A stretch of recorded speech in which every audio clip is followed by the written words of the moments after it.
So the image that we're looking at right now is a series of photographs of objects, and I think in the background is a processed image of a photograph or maybe not a photograph, maybe a scan of my own face, placed in a scanner. But in the front, the three images that resemble, or to me, they resembled the features of a horse's head, and I wanted, to give them a texture that resembled, in a certain way, an image that might be taken by the Hubble telescope sent into the outer reaches of space, and referencing this idea of the depths of space and the unknown, and in a certain sense the deep image, and this illustration is made from you can't see it in the picture, but the physical object that provides the material that I've transformed into these horse head looking, or they might look like something else to someone else. I can see a buffalo going the other way, facing in the direction of the left, if one assumes that this is the eye and this is the nose. Could be a figure of a buffalo, rather than taking the eye and the nose here as the horse's head. But in any case, whatever one sees in this image of this object, it was derived from the physical object of a rattlesnake jaw, and I found this rattlesnake that had been killed, and I removed its jaw because I wanted to use it in the creation of a set of images. And now as I've grown in my understanding of the sanctity of the world, I wouldn't use the dried bones of an animal to create a representation, and in this case the dried jawbone of a rattlesnake. And but at that time, I didn't have that insight regarding respect for objects in the same way that I do now, and it was the beginning of what I now see as a process, but that had begun with the collection of objects, as in the way that one collects objects in the natural world for a medicine bag, or for some other ceremonial purpose. And then I found ways of transmogrifying, in a certain sense, some of these objects, in the making of these further representations. So this functioned as the image provided as an illustration for the final poem, or at least the final poem in this. I think the second half of the collection of the volume, The Dreamings Is Now Lost. Fragments of it had existed online at one point, but those fragments are at least lost to me. If someone has archived them, they may exist in someone else's collection, but they no longer belong to my collection. So this was the illustration for the final dreaming in this particular book. Like I said, the only fragment of the work that I have, and illustrates this final poem called Variations on a Dream. And the Variations on a Dream is somewhat telling in terms of the way that I work as a writer of serial pieces, and serialities and transformations and transmogrifications within those serialities that involve both reorganizations and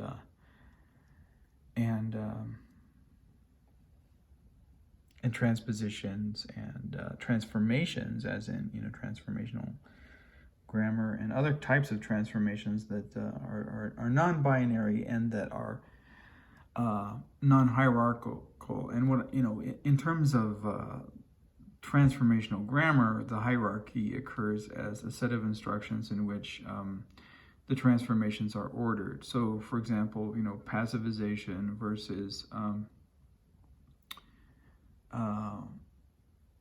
some other application of a rule. In transformational grammar, the idea is that there's a kind of, that the mind is essentially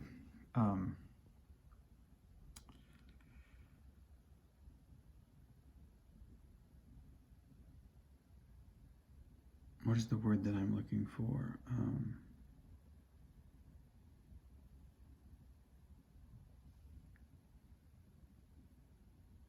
Efficient. And efficiency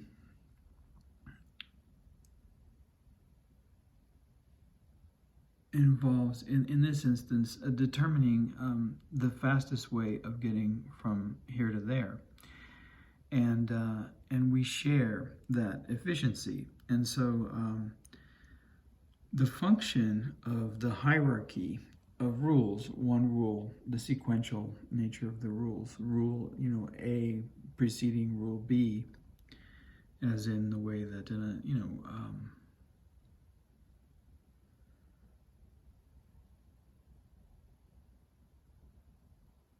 a conventional understanding of process could be rule ordered, as opposed to having a rhizomatic and non-binary set of splittings. But efficiency, the function of efficiency in the human mind is to get us from point A to point B as quickly as possible, and the ordering of these rules reflect that. So, for example, like if you're doing a linguistic analysis and it takes you a good way of contradictively understanding this is in geometry. If you're asked to prove something, it doesn't really matter how many stages it takes you. You still get, if you get to the right answer, you get to the right answer. Now, people could argue that their answers are more elegant than yours, and there's certainly like this notion of elegance in mathematics, but it's not wrong if it took you 7 steps as opposed to 5. Whereas in linguistics, if you don't get there as fast as you can, it's essentially the wrong answer. And so variations that I perform in this piece are all belong to, in some sense, the wrong answer. They're organized around efficiency, and the transformations in the kinds of grammatical moves that I make are rather organized around instances of redundancy and overdetermination, as opposed to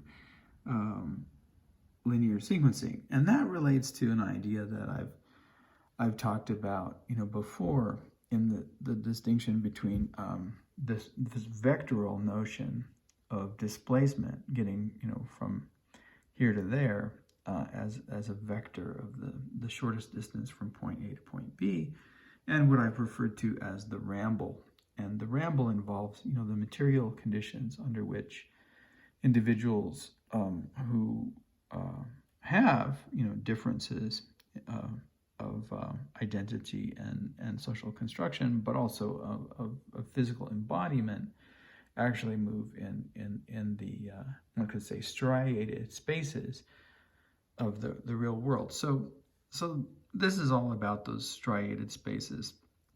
And, and the jawbone, is one of the symbols of those striated spaces. You might think of it as a smooth operating hinge, but if you look at it closely, it's filled with sort of micro striations and physical variations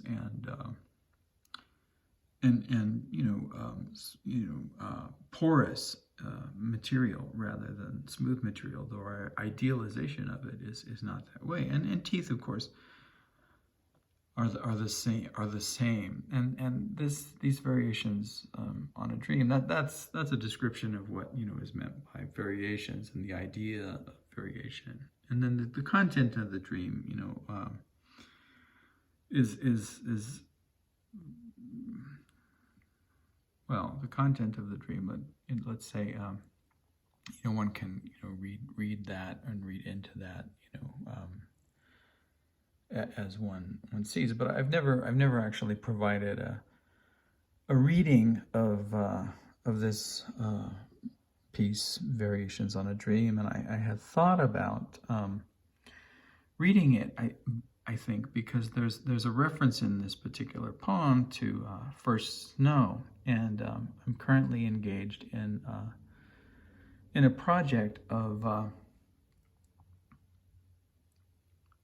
seeing and looking at first snow as, in that Wittgensteinian sense of seeing as opposed to seeing, not seeing first snow, but seeing first snow as. And so, in a sense, the reading of this poem, Variation on a Dream, is another way of seeing first snow as a memory of an almost lost poem, which could be the title of this piece, or may not be the title of this piece. But remembering that reference to first snow in this piece, and we'll see if it's actually there, because I haven't looked at this piece in a long time, and that reference to first snow actually may belong to a part of this piece that is now lost. So as I read through it, like again, as I said, for the first time, because I've never actually read this poem aloud, at least not, I'm not aware that I have. If I have, it doesn't belong to that part of my memory that I'm engaged in, at this moment. But we'll see if that reference to first snow is still there. So as kind of a warning, this poem, although it doesn't directly address traumatic material for those who've experienced trauma, there are subtle references to probably more than one, instance of and way of remembering trauma that could be difficult. So if one has a difficult time with those kinds of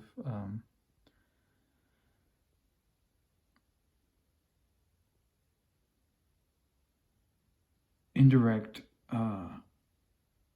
references made, through images, then one, perhaps would best, not listen to the rest of the reading of this piece. But I'll attempt a reading, to the best of my ability, and see where we go from there. Variations on a Dream, Jawbone, 1. Reaches so far back that it hurts to remember. Where tears begin, constriction in the throat, or sleep confounds our understanding of love. White bone, china, something broken in our hands, something spilled upon the kitchen floor. Something lost to memory, where memory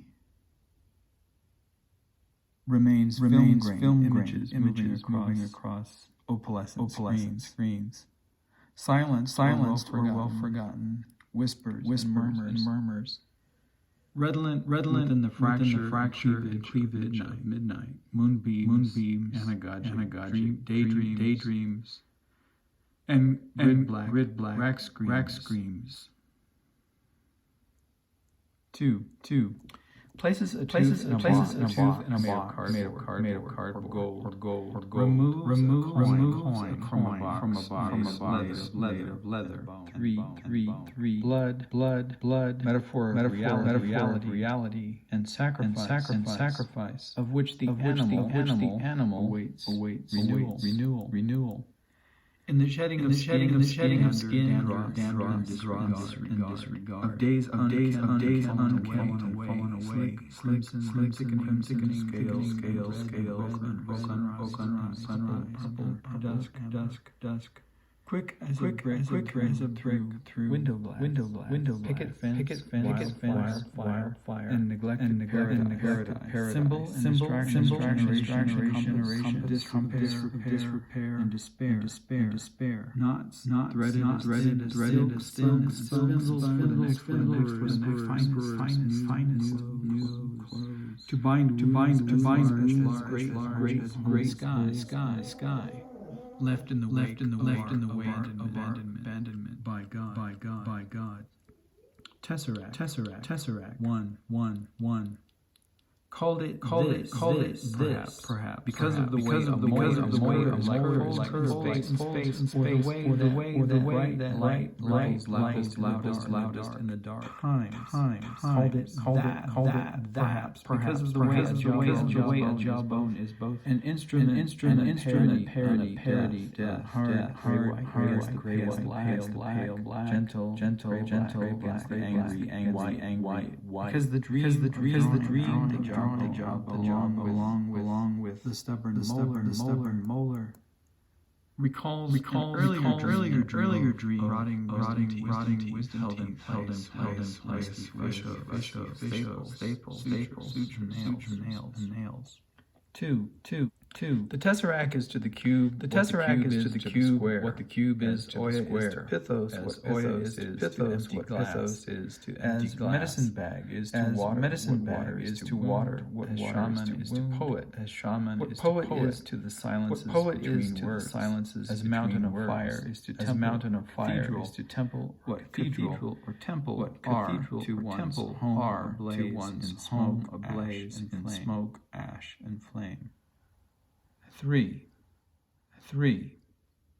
On the chalkboard at the front of the class, the Luiseno boy writes the word goalkeeper under the heading labeled spiritual practices, confusing the sensual pleasures of the groove with the mysterious ecstasies of the zone. Asked why, he responds, because sweating is sacred, ambiguating the communion of the lodge and the flow of the game, and yet sweat also flows from the brow of the goalie, anxious under the burden of eyes at the moment of the penalty kick, hesitant, uncertain, anticipating defeat and preparing for shame. North Star 1.